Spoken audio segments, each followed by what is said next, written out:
publicly, I have had to be so resilient over and over and over. I get knocked down, I get back up. I do something wrong, I get back up. Yeah. My life is about resilience. Donnie Wiggins and B Simone. So B, this is a room full of podcasting entrepreneurs. Yeah. So we're going to do it like we do it in the studio, right? So you guys, I want you to see the whole process of how I would conduct an interview. Before the camera comes on, I tell B, so Full Transparency is a podcast for entrepreneurs. I like to have strong conversations with entrepreneurs, but I want you to be transparent here too, because while they're interested in your journey, they also want to know you on a deeper level. And this is less of a interview, more of a podcast, more of a conversation. Good stuff? Yep. Anything off limits? Nothing is off limits, girl. That's how I started, and the camera goes. Let's go ahead and get straight into it. Miss B Simone, comedian, actress, entrepreneur. You may have seen her on Wildin' Out, and many of you may have seen her on tour all over the world. Today we are talking about launching your podcast, driving engagement, and building your audience. Okay. So I want to know what motivated you to start your podcast? Wow, this is my second podcast. So my first podcast was with a ex-friend of mine, and we were very, very close, having these deep conversations.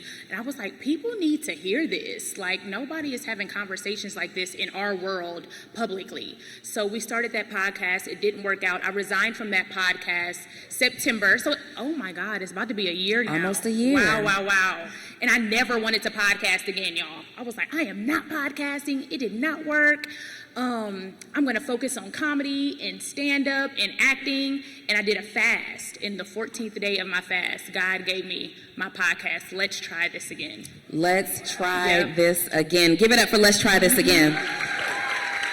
Yep. I love that name so much. Oh, yes, I'm sorry. Damn, I was like, what'd I do? You walked out here like, security! I love the name so much. And I know, because I've been talking to a lot of people in the audience, they're overthinking the name. Yeah. Oh. I think the name of your podcast is so catchy, yet so simple. How'd you decide on it? Oh, my God. I have 150 names in my phone. I kept writing names. Like, I wrote so many names because I was sad when I started it. I was like, never give up. Black girls can cry. Black girls are stronger than you think. Wipe your tears and take another step. I have so many names in my phone that were just, I was trying to be inspirational, but they were so dumb. It was like, keep going, fight the good fight. Genesis 1:1. In the beginning. It was like, girl. And then the last name I wrote down was, Let's Try This Again. And it was about my journey, not just publicly, but privately. If anybody has been following my journey for the past, I've been on the internet for the past decade, longer than a decade. Publicly, I have had to be so resilient over and over and over. I get knocked down, I get back up. I do something wrong, I get back up. Yeah. I have to have a new team, I get back up. My life is about resilience. If you're in this room, your life is about resilience. You done been through some shit. Excuse my language, Lord. I'm working on my mouth. You done been through some stuff. B, let's try this again. Yeah, so let's try this again. Let's try this again.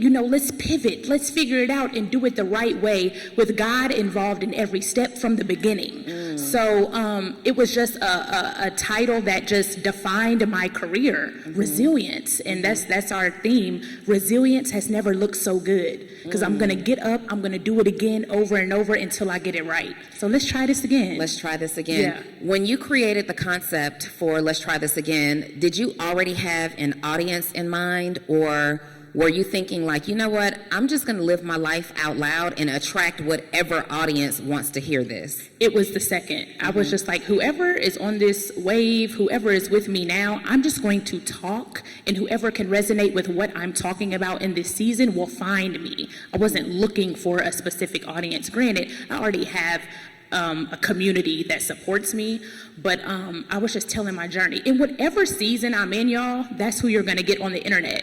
They be like, why are you crying on camera? Because I'm sad today. Shit.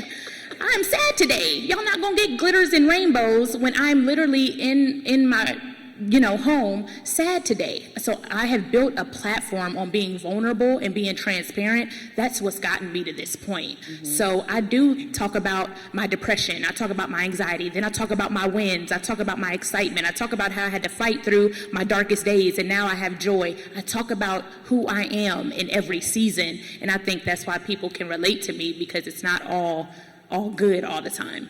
Your podcast sounds therapeutic for yourself. 100%. Yeah. You're literally having conversations on there. Do you ever feel like, because I do this a lot on my podcast, when I'm talking to certain guests, I'm like asking questions, but those questions are for me. Yeah. I need to hear you talk about your journey so I can get some understanding on whatever it is that I'm dealing with. Inspired or motivated or inspiration. 100%. 100%. You feel like that too? Yeah. Like I'll ask questions that I need, or I say things, but I'm talking to myself. Yes. Like looking in the camera, you need to never give up. Don't you? Da-da-da. And it's like, I'm talking to me. I say stuff that I need to hear or whatever I'm going through. So I think people are like, this big marketing plan. You're such a good marketer. The this, the that. When you put this out with the baby or you put this out, your commercial for your podcast, I market my truth. I don't have to think too hard on my marketing, because anything I market is what I'm going through in real life. Like me and the baby thing. I thought that nigga was fine. I chased him for 4 years. It wasn't marketing, it was the truth. I was like, hey, check your DM, nigga. So it turned into fun marketing, which is now we have a platonic relationship, a friendship of 4 years, but the marketing was my truth. I thought he was cute. So I ran with it, but just like the trailer for Let's Try This Again. I think a lot of people are like, oh, that's so shady. I'm like, if my truth is shade, then that's just what you think. Art is a representation of what's in your heart. So if you got shade and jealousy and envy in your heart, when you look at a painting, you might see something dark. But I can look at that same painting and see the light, because what's in my heart is light. So thank you, two people. When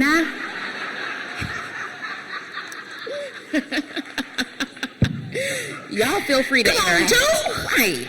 It said if 2 or 3 or more are gathered, we gathered. That's all I need, 2 or 3. But so even the trailer for my podcast was my story. It wasn't this big thought out. It was thought out. I produced it and directed it, but it was like, what is my story? What am I going through right now? I was in a black hoodie, depressed, dark. The media was around me, capturing my moments, the rumors, the blogs, the headlines. I had to still get out of the car, put on a smile, and walk through all that media taking pictures of me and do my job. And I sat in that room, got ready, and I even said it on the phone in the trailer. I said, I'm nervous, but I'm ready. And then I walked through, I sat in that seat by myself. Moving the chair wasn't about anybody but me. I was moving the depression, I was moving my past traumas, I was moving people in my childhood that abused me, I was moving every single person that I latched onto in my life for help and comfortability and needing somebody. Move it, because in this season it's me and God. Let's talk about that. Let's talk about that for sure. So obviously you had your first podcast, you had a business partner who was a friend, and you guys lived out a very tough public moment, right? Oh, it was so and oftentimes hard. we live out our pain. When we choose to be influencers, we live out our biggest pains and embarrassments in front of the world. And that's what happened really with you. How did that moment of that partnership ending, first, like if you could share what led to that partnership? There are so many people here who are thinking about collaborating, and then they see collaborations happening and then they're like, oh, no, look at B, hers ended. Let's not do that. What caused the partnership to end, and then how has that impacted you going forward? It was just not a healthy friendship that was serving me anymore.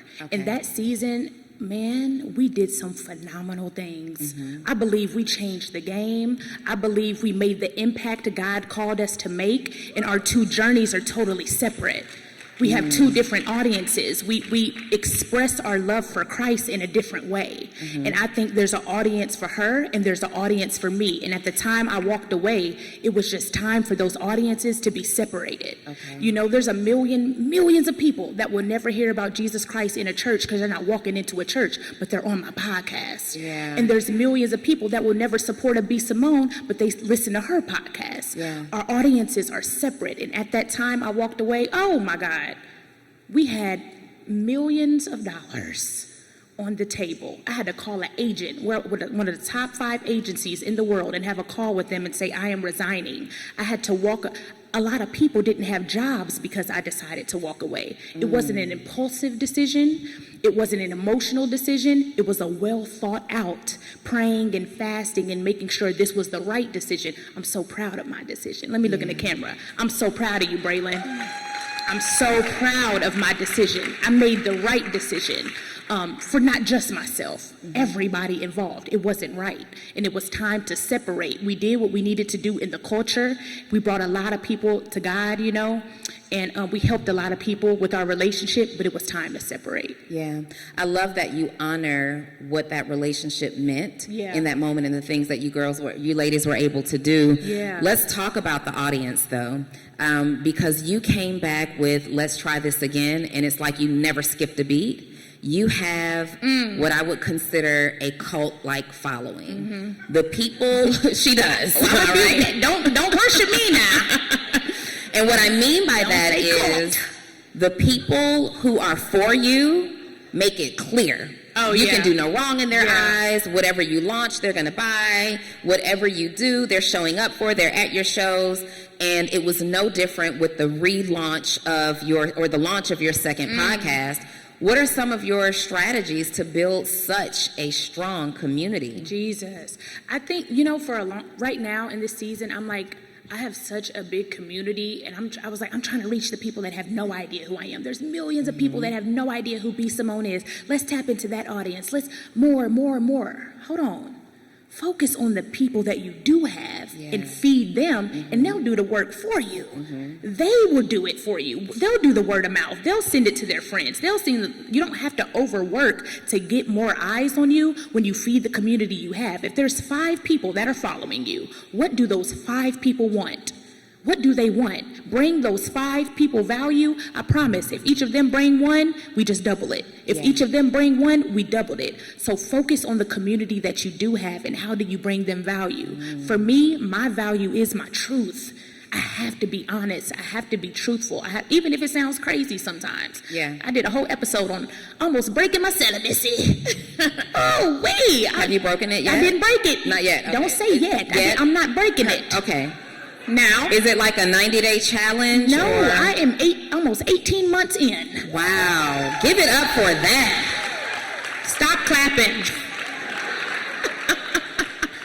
We celebrated. It's a celebration. Thank you, Lord Jesus. Is it easy for you? You see me rubbing this leg? Are you pretending like it's a different hand rubbing? Oh my goodness, so soft. We have a lot in common, and I'll say that. Yeah, so I did a whole episode on that. I pulled up on my ex and I almost broke it. And I did an episode on it. It's like, I'm just vulnerable. I'm just like, this is me, take it or leave it. I don't know who I touched in that episode, you know? But I don't like when people say, if it's only for 2 people, now you know you want more than 2 people clicking your damn link. I get it, Lord. If it's only for 2 people, I get it. Yeah. But I want to reach as many people as I can with my story and doing what God has called me to do. That's it. Sure. You engage a lot with your community. I heard you, I believe it was on Earn Your Leisure, and you were talking about some of the strategies that you use to engage with your community. And you had a close friend. Yes. You have a close friend. Let me tell y'all something, okay? This is when I said, I need to pay attention to her, all right? I sat up on the end of my seat. I remember this. I'm laying in bed. I scroll Instagram just constantly to put me to sleep on my way to bed. And I see this clip where B is talking about having a close friend where she charges a fee, a very small fee, I think it's $9.99, to be a part of her close friends, and it brings her an extra $800,000 a year. $1 million.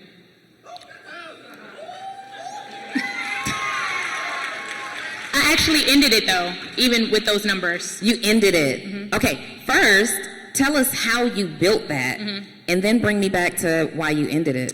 I built it because I was actually going through an anxious period in my life where every single thing I posted was on a blog. It was on a major platform where I could be judged. I was like, I'm about to build a community. If people are paying, they like me. Yeah. They you know, if they're paying money, unless they just being nosy or something, unless the Shade Room bought a subscription just to get They extra. probably did. Probably did. But I wanted to feed the community that loved me and liked me and wanted to hear what I had to say, because I was going through a season where not being liked and validation was so important to me that it bothered my mental health. It really bothered me. I'm just now slowly getting out of that. It took me into a shell, and I'm like, me being in a shell is not what got me to this point. Me being open and being myself is what got me to this point. So this shell is hindering me. So I put content on close friends. Like, I was like, F the internet, F y'all, I'm gonna blog, all these negative comments.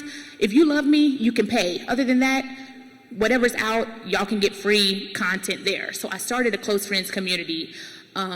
This was about 2.5, almost 3 years ago. Okay. I had close friends, and then I started changing, right? So my content started changing. First close friends was me on trips, taking shots and twerking and lit. And then about a year later, it was like Revelations 3 and 3. Give your life to Christ.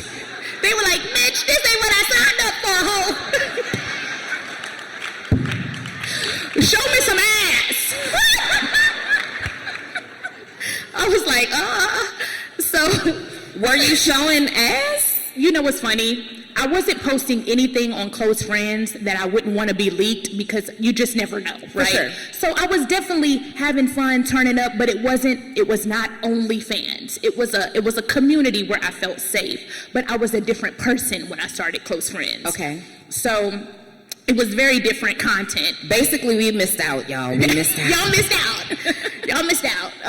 But the content changed, I changed, and then I had to switch. The community changed. So I started doing book clubs on there. We were reading books, and we would have monthly Zoom calls, and I would talk to 500, 600, 700 women on a Zoom call and speak directly into them. So Close Friends was super, super impactful, not just financially, but in building community. It built a really strong community that has followed me, and I ended it, which was a tough decision. Sometimes y'all gotta let go of the money for longevity. I want longevity.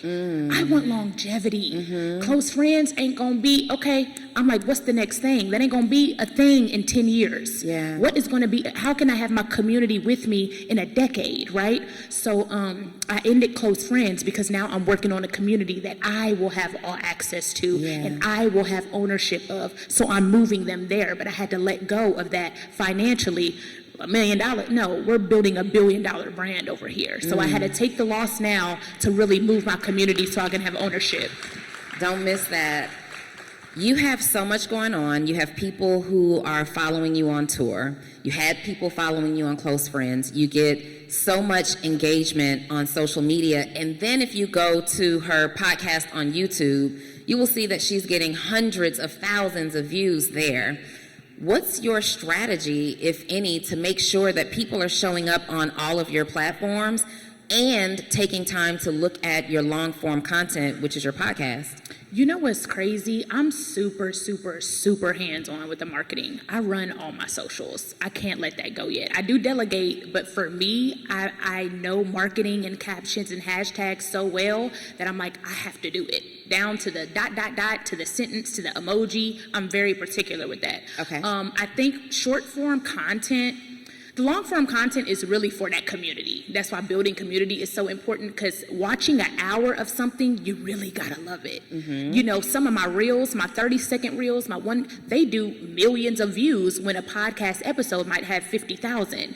And just to let y'all know, this second podcast, the numbers are way lower.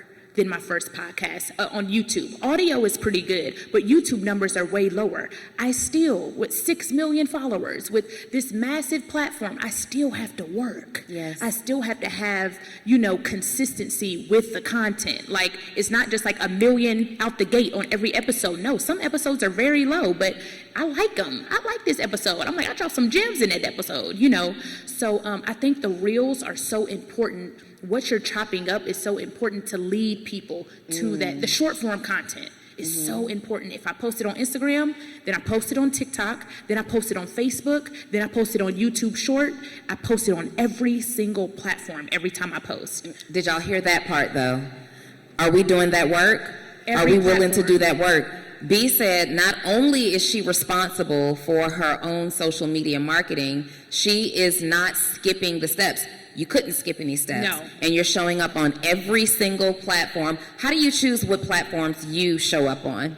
Every platform. Just every? Yes. Whatever comes out. You know why? Because the people that are on Facebook is a total different audience than the people that are on Snapchat. The people that are on Snapchat is a total different audience than my people that are on Instagram. So I'm feeding different people on every platform. Granted, some cross-contaminate, but for the most part, people that are on my Snapchat, they're like, oh, I'm glad you posted this. I don't have Instagram. So they would never see me if I wasn't on Snapchat. So I post on every single platform. Okay. So you have a really large brand, and in this room, we have entrepreneurs who are looking to add podcasting as an extension to build their business, right? How would you say being a podcaster, because you're a serious podcaster in this space now, how would you say having your own podcast has contributed to your brand? Man, I wouldn't just say it's healing for me, but people get to see me in a different light because I am funny. I am doing stand-up. I go back on tour with Martin Lawrence in the fall. Ooh, ooh. Y'all pull up. Congratulations. Couple cities.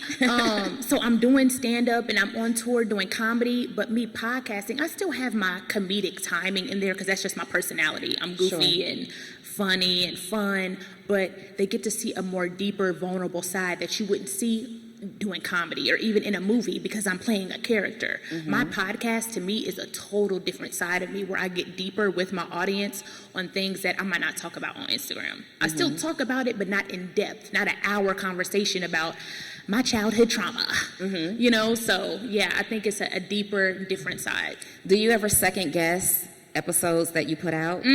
All the time. I'm better at that now, though. I think I second guessed at the beginning because it was so new. And I was like, you go through that in your mind no matter how successful you are. It's like, okay, are they going to want me to do this by myself? They loved me and my ex-partner together. Can I do this by myself? Podcasting by myself actually challenged me as an interviewer. Yes. Because when you by yourself, you got your partner, it's like you run out of questions or ideas, or you have a brain fart, or you thinking about lunch. They'll catch you. They'll catch it. Yes. Now it's like the guest stops talking, and you just like, where are you from? What's your favorite color? Like, I ran out of questions. So it's challenged me as an interviewer in a good way. It's made me a better interviewer and more connected to the conversation. You have to listen. To be a good interviewer, all you have to do is listen. Hey, entrepreneur, are you looking for mentorship? Do you ever watch me here on the Social Proof podcast or on Full Transparency and say, you know what? One day I want to work with Donnie. Great news, you absolutely can. Join me inside my community, Actionable CEO, where we help to develop new habits, grow you personally, professionally, and financially, help you take massive action in your business, ultimately helping you make more money. It's just $97 a month. We meet every single week. We have a book club. We do live co-working sessions. When I'm in your city, you guys get to connect with me in person and so much more. Don't take my word for it. Go over to actionableceo.com. Check out the page and see if it's a good fit for you. If so, I'll see you on the inside. That's it. All you have to do is listen, be engaged in the conversation, so it's challenged me in a good way. Yeah. So right now, I would say, how many people in here are looking to build their influence through your podcast? Can you make some noise? It's hard to see, y'all. These lights are bright. We have a lot of people in here who are looking to build influence through their podcast. What advice would you give them? Build influence. It sounds so cliche, and I don't want to keep saying it over and over and over. Stop looking at everybody else. Man, what's the quote? It's something about comparison, bitch. The thief of joy is comparison. The thief of joy that is so real. It's so real. Stop looking at there's a million podcasts out there, baby. There's only one you. What makes you unique? You don't have to find your niche. Just start. Your niche will come. It will come by you putting out content and creating content that is true and organic to you. You don't have to second guess it if it's the truth. I don't have to overthink if it's the truth. I don't have to overthink if I'm not. You shouldn't have a script. You want to have your bullets and everything, but sometimes I just have a topic and I speak. If you're doing a solo episode, you can talk and stop and think and recoup and talk again, and that's what we got editing for. So if you are being true to yourself and you're being authentic, the right audience will find you. You don't have to influence, you're going to impact. I'm not trying to influence nobody to do nothing. I want to impact your life. So when you impact with who you are, the right audience will find you. Y'all, you could have a podcast about cats. There are 1 million people out there that love cats. For sure. Millions. Look, she said, I'm one. We got one in here. Give me 2. Do we have 2? One weirdo. Oh, I see 2, 3, 4. 2 weirdos. Can I get a 3? Can I get 3 weirdos? 3, 4 weirdos. I'm just kidding. Y'all aren't weird. No, I'm just scared of cats. But my point is, I'm just kidding. But my point is, if you just put out content, I'm a cat lover. My podcast is about cats, whatever. There are millions of people that just got to find you. They'll love the content, but they got to find you. They can only find you if you release it. You got to put it out. Y'all been sitting on these ideas, and God done gave you the vision, and you just waiting and waiting and waiting and waiting. What are you waiting on? What are you waiting on? Put the content out in the right audience. Well, I'm waiting on my thing. What's my thing? What's my quote? You're going to find it when you start talking. Yes. The audience is going to tell you your thing. They're going to start commenting. Oh, that's it. You got 100 comments and 99 comments say the same thing. Let's focus on that. Your audience will tell you, but you have to put out the content first. To answer your question, I'm so sorry, long-winded. Be yourself. Yeah. Be yourself. If you don't know yourself, find yourself on camera. Get on camera and say, I don't know myself. In this season, I'm finding myself, and y'all are going to come on this journey with me. Talk. Talk. Be honest. Be honest. Yeah. You do a lot. You have so much on your plate. Acting, comedy, tour, all these things. How are you balancing these multiple ventures in addition to having your own show? Yeah, I think podcasting became the umbrella now. Really? Yes. Talk to me about Everything that. is under that umbrella. Okay. Because I'm not going to say that yet. Ooh. Can you say it? What is it? I'm not, it's just... Ooh, whisper it. Stop. No, I want to know. Because you said backstage, y'all, I said, what are we talking about? She said, whatever, so I would like to... It's the next business venture. Okay. Of what I'm turning my podcast into, but it's the umbrella that is going to house everything. It's the community, so the comedy is under it, the acting is under it, everything is under this umbrella. I think you have to focus on one thing. Obviously, everybody in here wants to be a podcaster, or has their podcast, has started a podcast. I think you can make it the umbrella. If you have a clothing line, okay, now you doing all these ads, do an ad for your clothing line on the podcast. Talk about it. If you have, a cosmetic line, I have a cosmetic line that's relaunching, I'm going to do my own ads on my podcast. So I think the podcast is the umbrella. I'm on tour. Before the podcast starts, you're going to have my tour dates. It's on the podcast. So I think it's an umbrella and a place where I can promote everything else I have going on. Do you have any cheat codes or routines that helps you stay productive and efficient? Jesus. Oh, that wasn't my answer, but that is the answer. I was thinking, but it is Jesus. Come on, look at all the Christians. Amen, amen. Shababa. It is Jesus, but I was thinking Jesus. Wow. I would say the honest answer is I'm still working on that. I'm still working on that. I feel like I'm all over the place a lot because I am a serial entrepreneur, and when I get an idea, I want to do it tomorrow.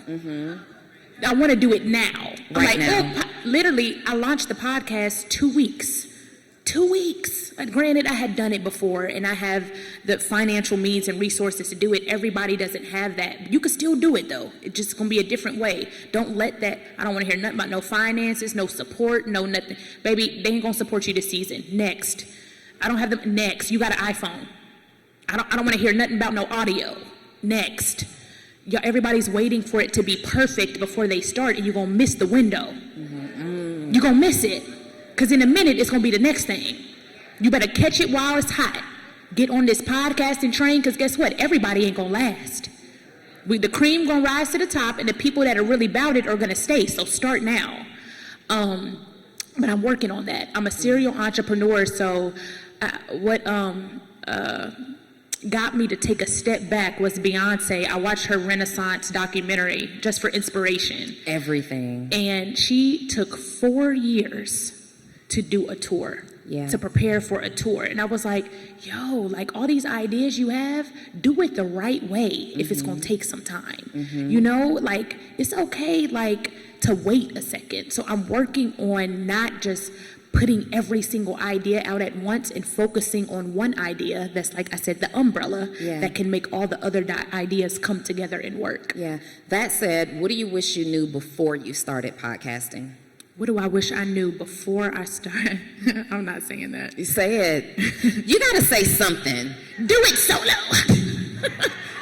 She said, do it solo.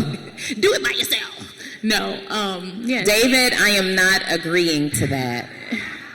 All right.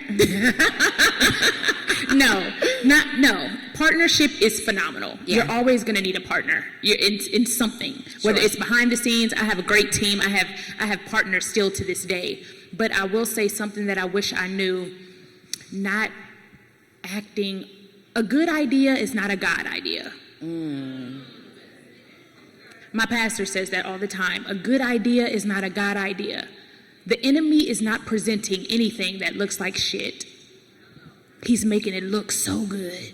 Ooh, he makes it look good. You're going to think everybody's confirming it through conversations. You're going to think, oh, this is great. Oh, my God, y'all, this is it.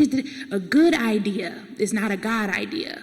What I wish I would have known sooner is every single decision, at least consult with him first. At least ask.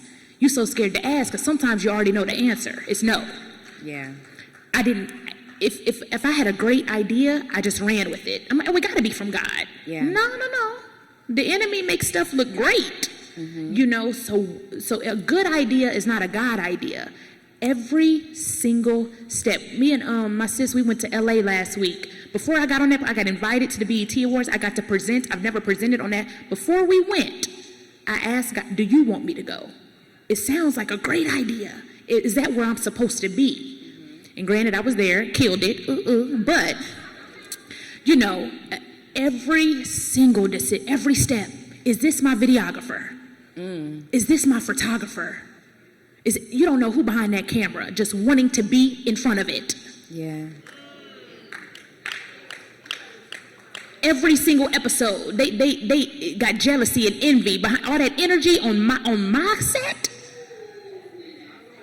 You behind the camera and you don't like me? I don't care how talented they are. What is that heart like? Every single person you hire, down to the showrunner, the producer, the person that's doing the audio. Do we have the same morals and values? Do we believe in the same thing? Every single person. I'm telling you, I don't care how talented they are. Yeah. I don't care. I could teach somebody a skill. I can teach you a skill. I can't teach you. I can't fix your heart posture. So, a good idea is not a God idea. Who is behind that camera? Every person you hire, every single person that you work with on your team is going to be the rise or the downfall of your brand. Ooh. Every person. Yeah. Take your time with who you hire and who you have on your production and who you have building this brand with you. It's so important. It's so important. That translates actually into your personal life too. Yep. The more your podcast or influence grows, the more popular and noticeable you become, right? And so now you have to friend different. My God. You have to date differently. You have to show up just differently in your life. How are you finding, as a grown woman, navigating new relationships, like new people around you? And I'm talking about friendships before we get into anything else. Like just new women, new men who want to be B Simone's friend. With this influence that you have, and we see you all over the world, how are you choosing your friends? And I know you're going to say you ask God, right? No, I wasn't going to say that. Okay. Well, tell me what you were going to say. Yeah, we need some tangible steps. Tangible steps. Well, before I get to that, you said you choose different friends, different men, I'm different. So I wake up every day, who is the woman I want to be? Yes. Who do I want to be? What does she look like? How does she walk? Is she a wife? Does she have kids? How does she walk into a room? That is what I focus on every day and try to become that. That is a real answer, y'all. I'm like, I'll be on the couch for 2 hours scrolling on Instagram. This billionaire B doesn't do this. Why have I been on this couch for 2 hours procrastinating? Why am I eating Chipotle at midnight? I literally have talks with myself. The person that I'm trying to become don't do that. The person that I see walking through those doors is in shape. She damn near got a six-pack. She's holding her daughter's hand with a ring on. She walks like a wife. I threw out 20 bags of clothes last week. 20 bags. I gave it to homeless shelter. I don't know what they gonna do with them thongs.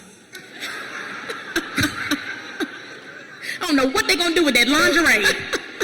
But somebody got it in downtown Atlanta.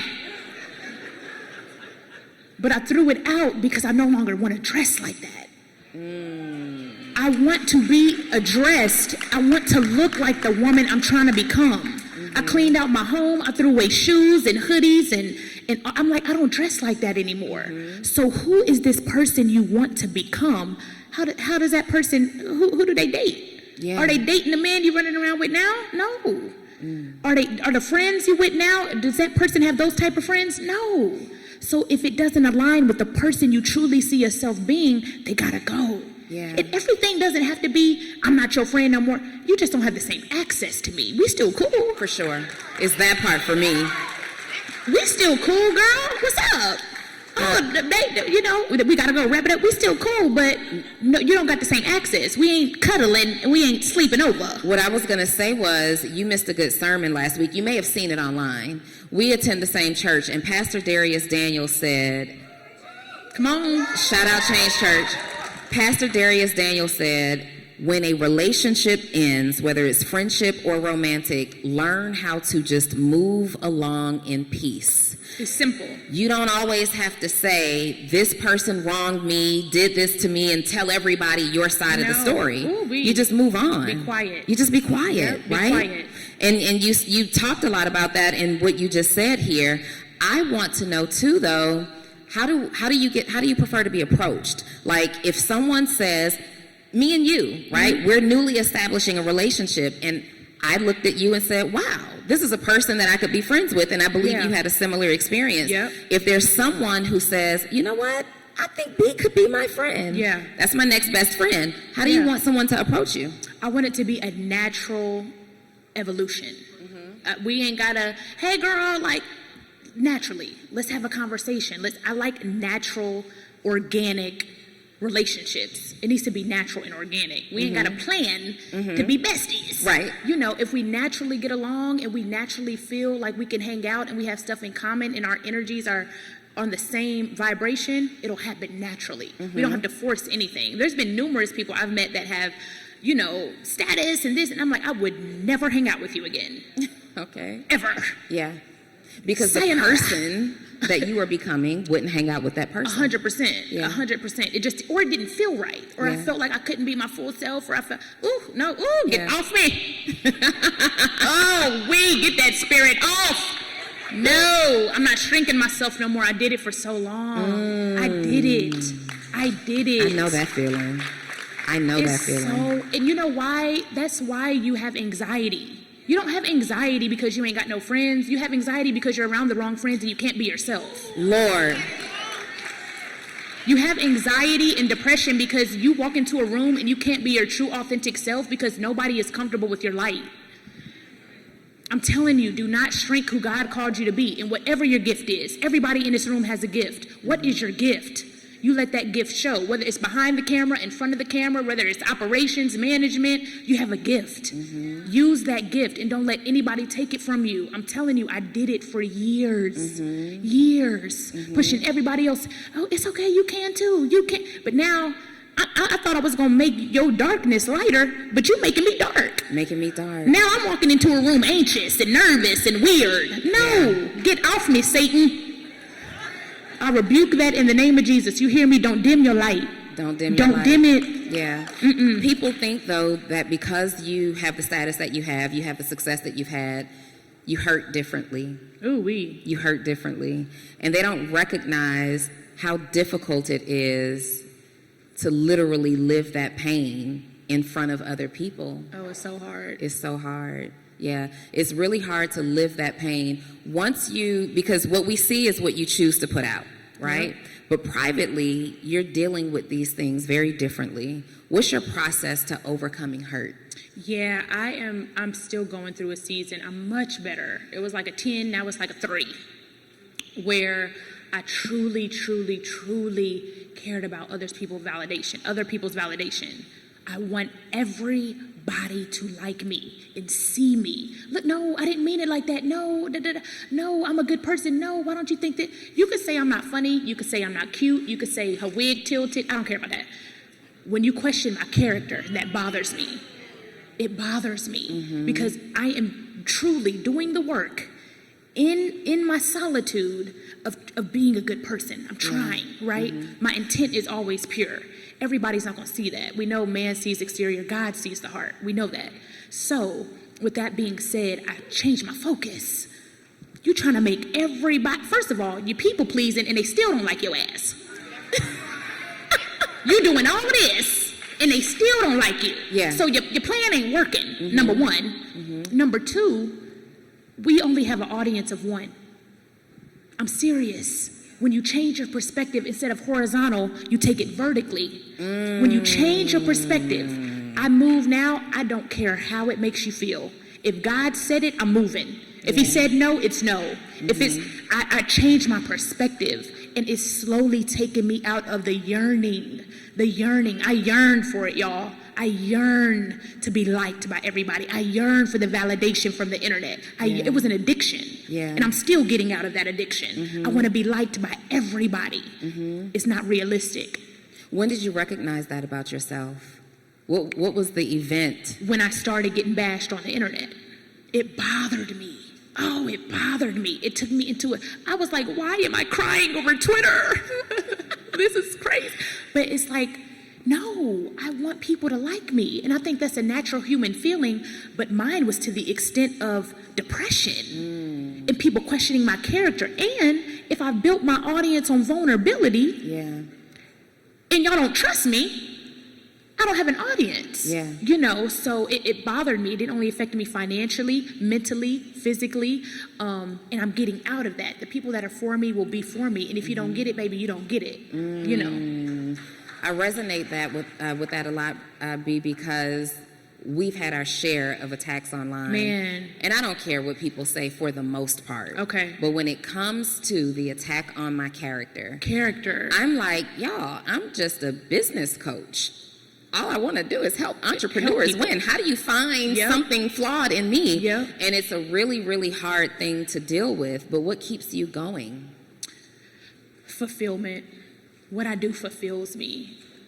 Because before you finish that answer, it's like you're choosing it. You're choosing that pain. You're choosing that attack. You're choosing that critique. You're choosing the lack of support. You're choosing people unfollowing you and saying all these things. Why would you continue to choose that? Fulfillment. I'm walking in purpose. The highest level of success is not financial, it's fulfillment.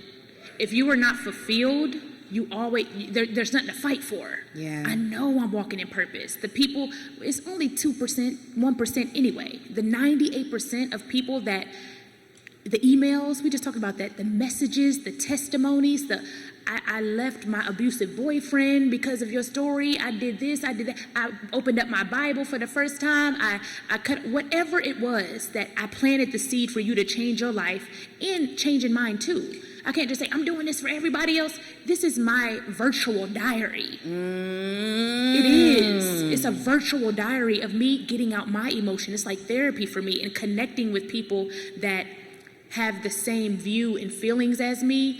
It's fulfillment. I'm fulfilled. I love what I do. I will start a business over and over and over and lose money and lose sleep and lose friends 1,000,000 times over.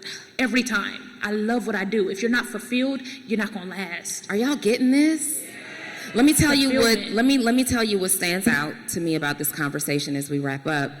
Fulfillment, character, belief in yourself, authenticity, transparency, loving yourself, choosing yourself. And the phrase that you just used just now is, this is my virtual diary. I want y'all to write that down. Hopefully you've been taking notes this whole episode. I want you to write down this, my podcast is my virtual diary, because whether you're talking about your own personal life or your trauma, your depression, or those cats that B talked about earlier, it's your virtual diary for how you perceive from your vantage point, and you're choosing to share that with the world. Thank you for sharing with us, B. Give it up for B